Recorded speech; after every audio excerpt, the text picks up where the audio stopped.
Hi there, Symphony Chorus friends. Great to see you, and happy Monday. This is our fourth in our series of talks on the Verdi Requiem, and today we're going to be talking about the Agnus Dei and the Lux Aeterna. This will be the second to last talk before we finish out with Liberame, and then we're on to something new. If you have ideas about what you'd enjoy hearing about, please send them my way via email. I'm happy to take your suggestions as we go through the series of these talks. They'll go through the end of May. So that's our normal chorus calendar. And I want to keep connected with you through that time, whether we're rehearsing or not. So in this time of quarantine, I hope you and your families are well and you're keeping a positive outlook. For me, staying connected to music is a big part of that. And so I'm happy to talk to you today about the Verdi Requiem that we're going to be singing this fall with Maestro Luisi. And as I mentioned, we're talking about the Agnus and the Lux Aeterna. So let's start with the Agnus. This is a shocking transition. So if you recall from last week, we were finishing out the Sanctus, and we had this big finish, F major. And then, out of that big noise, the soprano and alto soloists, a cappella, sing this leading tone.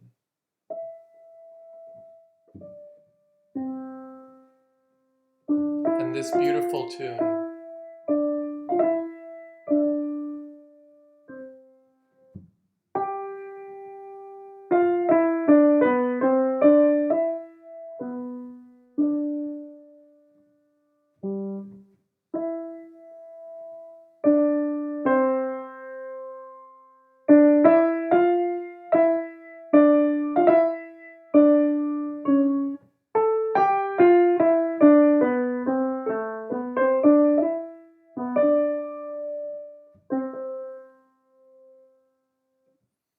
This is an incredible moment in the piece.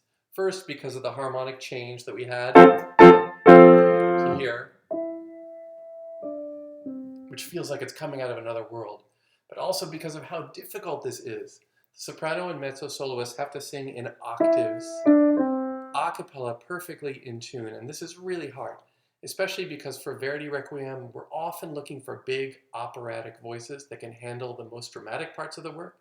But if we have those voices that are also big and dramatic, the ability to lean it out and to sing exactly in tune together is really challenging.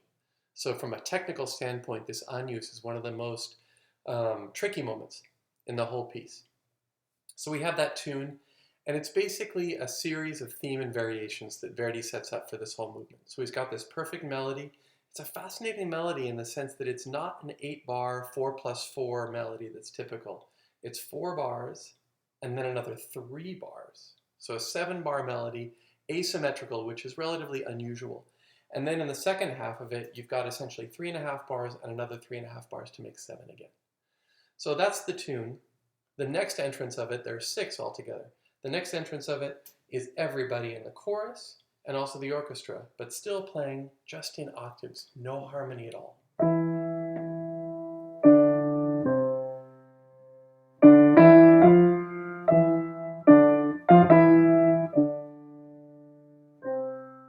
Etc. Variation 3 goes back to the soloist, and we're going to see that back and forth. Soprano soloist and mezzo soloist, and then the chorus, soprano soloist and mezzo chorus again. Here, as is typical in theme and variations, we've got a minor variation. If it starts in major, you're usually going to hear a minor version, and here it is.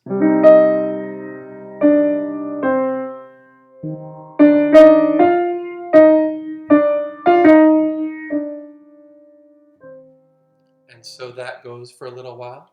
The chorus answers, but takes that minor variation and turns it back into major, and this time the new thing is that it's harmonized. The tune's in the soprano alto, but the tenor and bass have harmony.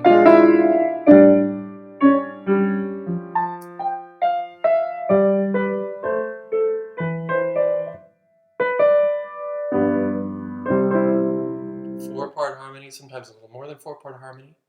The next variation goes back to the sopranos, soprano and alto soloists rather, and this time there's a trio of flutes that accompanies them. This is a beautiful moment, and it's often quoted in orchestration books as one of the great uses of flute trio.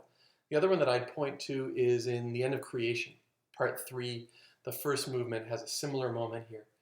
But here we have soprano and alto, and they're back on the tune again. And the tune is not changing. It's not developing.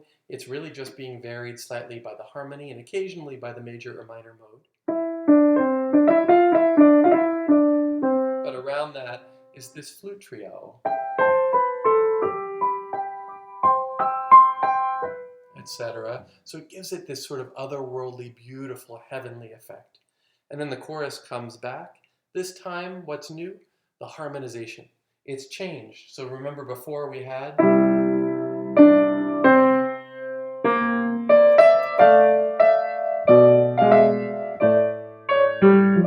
that was the basic idea. Here the tune is still in octaves in the soprano and alto in the chorus, but now the tenor and bass are different. That's new. Pardon me. That's a little bit new as well. And then in the orchestra, also new ideas coming.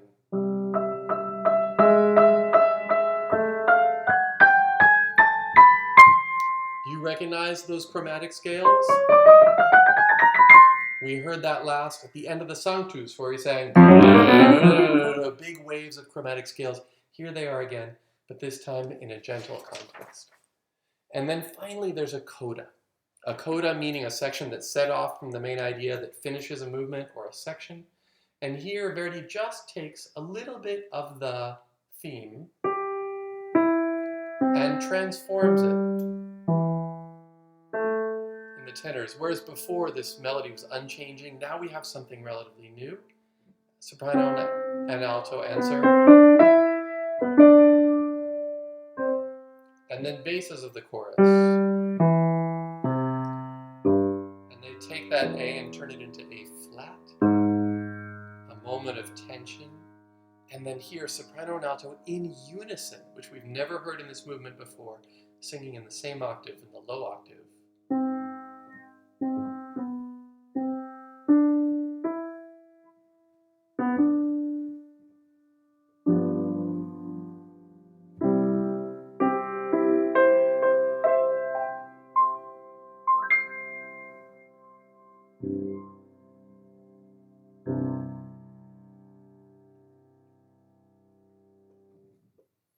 And that ends the Agnus Dei, the most gentle, placid movement in the entire Requiem. And that sets us up for the Lux Aeterna. From that C major where we just were, we shift down to B flat major. And keep in that same quiet vein.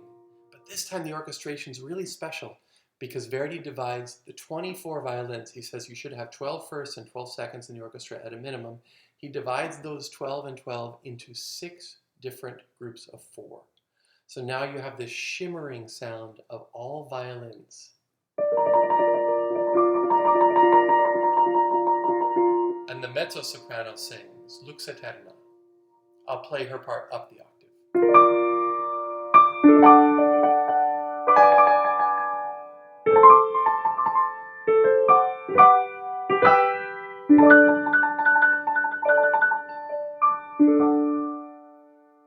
That's really interesting because we had B flat and then D major out of nowhere. And then this chord, which is G sharp diminished, and then D dominant, and then G, which is where you think, and then back to D. And then side slip.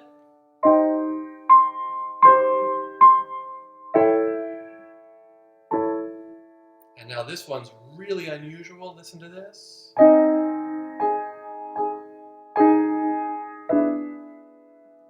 Now that's E7, E dominant 7. We're as far away from B flat as we could possibly be.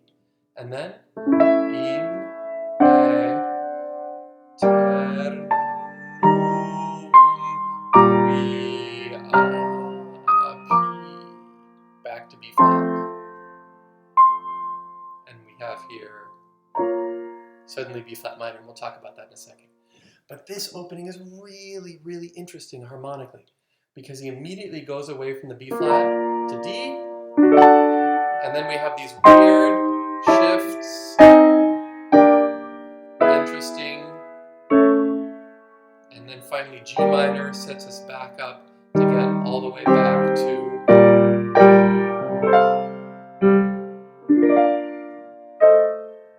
B flat, and actually B flat minor, because what comes here is the bass, and he sings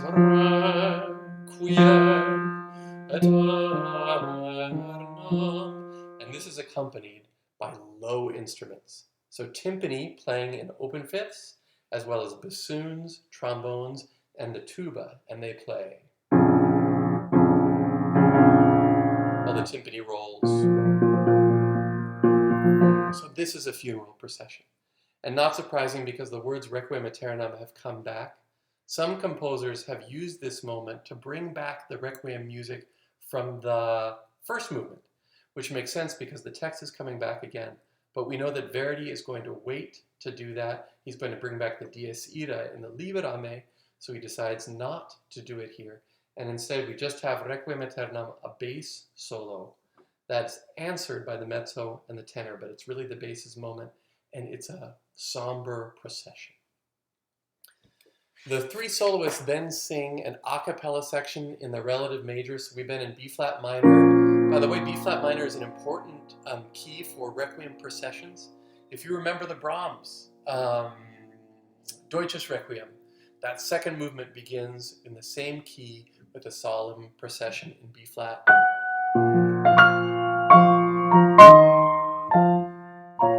B flat minor, same idea.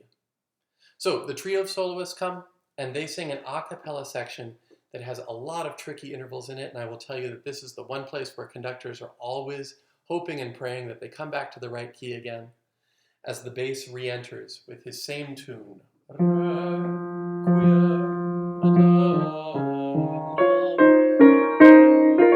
accompanied by the mezzo and the tenor. You notice here that the soprano solo is absent in this movement, and that's smart planning by Verdi, a great opera composer who knows when he needs to give somebody a rest, because she's going to be the only soloist in the Libera, the closing movement, and she's going to carry all the weight, which means in this movement she's going to get a chance to rest as the other three handle all the heavy lifting. So we go back to Requiem Aeternam again with the bass. This time the music is very similar as before, but it's shortened a little bit, and we have new instruments. The low strings have joined in, and so we have a fuller, richer sound. And that leads us a few bars later to this beautiful melody in the mezzo-soprano solo. She sings Et Lux Perpetua.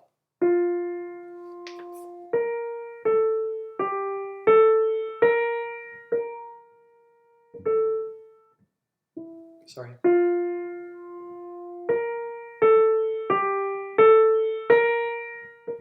Now cum sanctis tuis.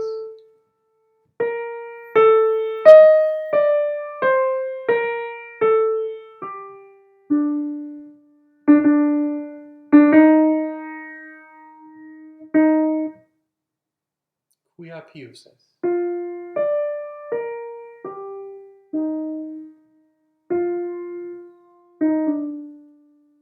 This is a beautiful moment, and it captures that duality inside of this movement between the darkness and the light. And every time Lux Aeterna is mentioned, or Et Lux Perpetua, that light, that shining, that luminous quality comes back. In this case, Verdi creates it by getting rid of all the low instruments. So all those instruments that had been playing in the trombones, the tuba, the timpani, that had been accompanying the bass when he sang that low processional music, those are all gone. And all we have here are those high instruments playing that high sound. The lowest sounding instrument is really the viola, and everything else on the way up. So we have this darkness and light, darkness and light. This is then passed back and forth between the soloists. The bass picks up that same tune and sings Cum Sanctis.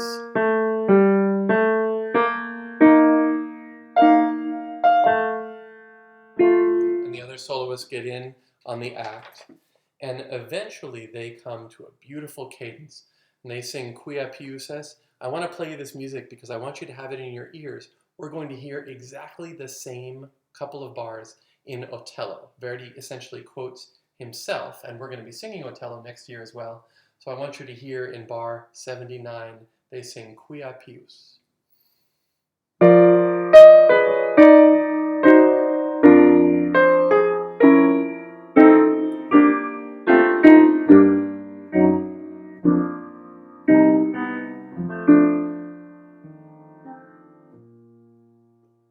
a beautiful couple of bars, and remember those bars because we're going to see them again. It's the end of Act 2 in Verdi, a quartet that sings just the same.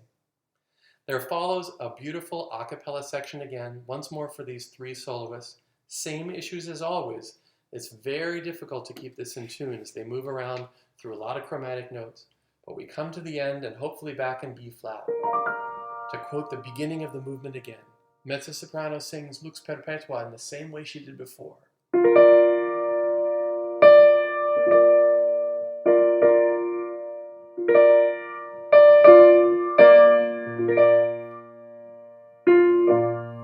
But instead of going far afield and harmonically visiting other places, this time it all stays in that B flat major idea. We do hear one D major in the third bar, so when we put it all together, it sounds like this.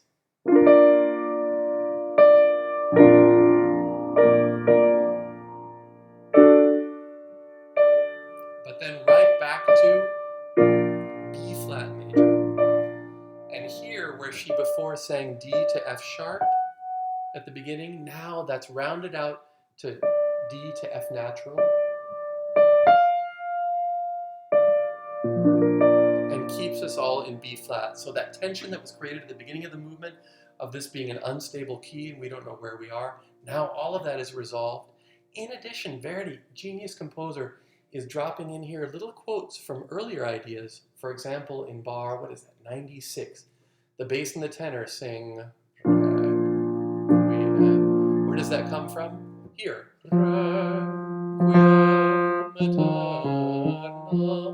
That same processional idea. But now, instead of a 16th note, he's got an 8th note.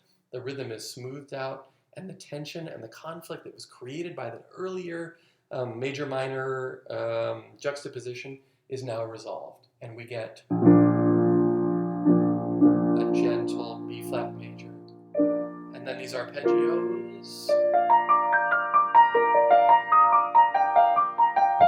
Beautiful way to wind down.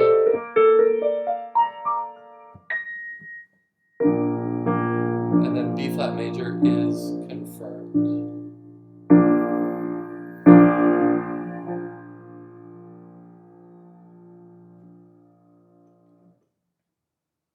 That beautiful and gentle ending to two gentle movements is really part of Verdi's plan, because he knows the Libera-Me, which was the first movement that he wrote. Remember, this all started way back with the Requiem, with all the other Italian composers, and Verdi said he would set the Libera-Me first. So he has the Libera-Me in his pocket already. He knows that that's going to be dramatic and exciting. So what does he do? The two previous movements are gentle. They go down from C, F major, down to C, and then now down to B flat for a relaxation. It's going to lead us eventually back to the Libera-Me and some of the greatest drama in the entire Requiem. That's what we'll finish with next week. And then beyond that, send me your ideas. Let me know what you're interested in hearing. Shoot me an email. I would love to have your suggestions. Until we're together again, be well, everybody. Keep music in your life. Keep thinking about music, listening to music that makes you feel good and positive. And don't forget, there's a Zoom meeting tonight. If you're watching this on Monday at 7:30 for all of our Symphony Chorus members, we're going to get together, tell you about how the year is ending, and look forward to the future, things that we're really excited about. Take care, everybody. Hope to see you soon and make music with you before too long.